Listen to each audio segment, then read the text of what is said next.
Hello students, पिछले video में हमने एक्विनास की बात की थी और कानून के बारे में उन्होंने क्या कुछ कहा, कानून संबंधी क्या विचार उन्होंने प्रकट किए वो हम बात कर रहे थे। इसके आगे बढ़ते हुए कानून की परिभाषा करते हुए एक्विनास कहते हैं, कानून विवेक से प्रेरित और लोक कल्याण हेतु उस व्यक्ति द्वारा जारी किया गया आदेश है जिस व्यक्ति पर समुदाय की व्यवस्था का भार होता है। तो उन्होंने जो प्रतिपादित की कानून की विशेषताएं वो समझ लेते हैं हम। सबसे पहले उन्होंने कहा कानून शासन के आदेश होते हैं। दूसरा, कानून हमेशा सामान्य जनहित में लक्ष्य की ओर उन्मुख रहते हैं। कानून जनता के लिए संस्थापक हो सकते हैं। कानून को तभी अपनी शक्ति उपलब्ध हो सकती है जबकि उसकी समुचित रूप से उद्घोषणा हुई हो। 4 प्रकार के कानूनों की बात की उन्होंने, 4 कैटेगरीज बताई कानूनों की। पहला शाश्वत कानून, दूसरा प्राकृतिक कानून, तीसरा मानवीय कानून और चौथा दैवीय कानून। शाश्वत कानून से उनका अभिप्राय है कि जिन सिद्धांतों के आधार पर ईश्वर सृष्टि को परिचालित करता है वे शाश्वत कानून हैं। प्राकृतिक से तात्पर्य है कि मनुष्य इन कानूनों की सहायता से भले और बुरे, अच्छे बुरे का ज्ञान प्राप्त करता है।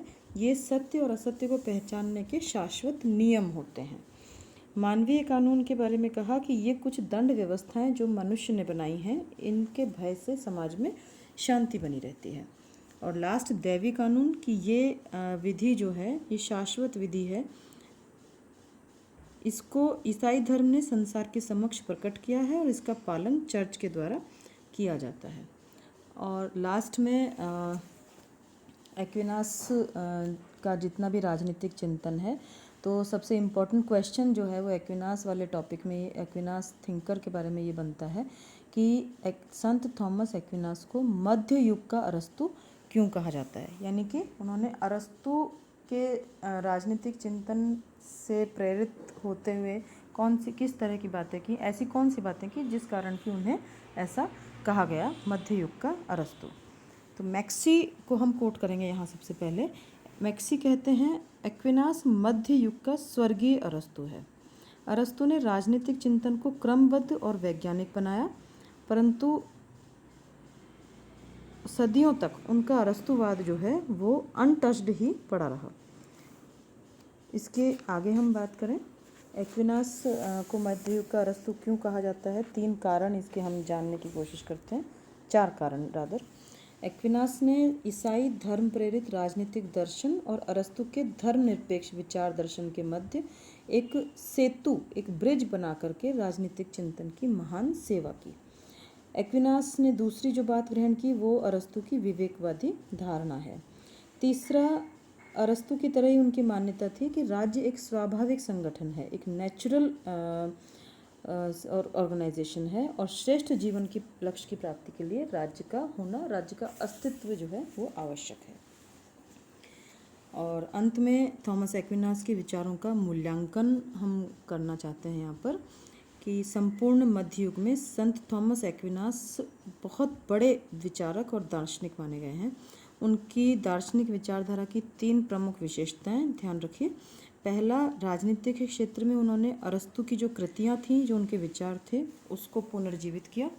दूसरा, अरस्तु और संत ऑगस्टाइन के सिद्धांतों में ऐसा समन्वय यानी कि कोऑर्डिनेशन स्थापित किया जो कि इतिहास में बहुत कम देखने को मिलता है।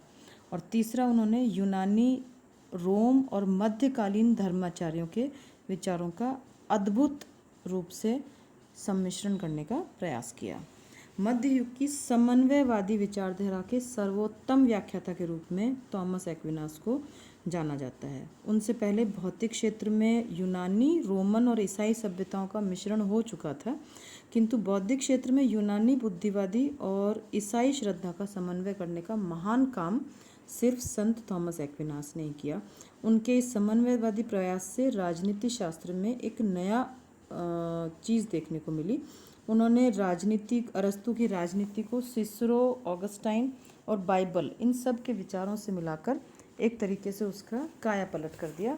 बहुत अलग प्रकार से उन्होंने कोऑर्डिनेशन इन अलग अलग विचारों का किया, यानी कि धर्म, विज्ञान, इन सबको मिलाकर के एक नए तरीके की बात करने की उन्होंने कोशिश की। नए अंदाज में उन्होंने अपनी बात को रखने का प्रयास किया।